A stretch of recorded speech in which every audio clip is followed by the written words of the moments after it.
চলে আসলাম সেই নদীর পাড়ে। আমি এখন নদীতে নামতেছি। নদীর পাড়টা একটু উঁচা, চারিদিকে ভেঙে গেছে।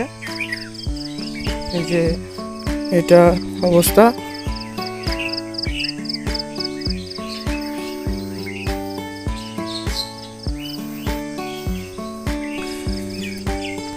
তো প্রতিদিনকার মতো আজকেও চলে আসলাম সেই নদীর পাড়ে। নদীর পাড়টা সকালের দৃশ্য আসলেই অনেক সুন্দর। দূরে দেখতে পাচ্ছেন বক উড়ে যাচ্ছে।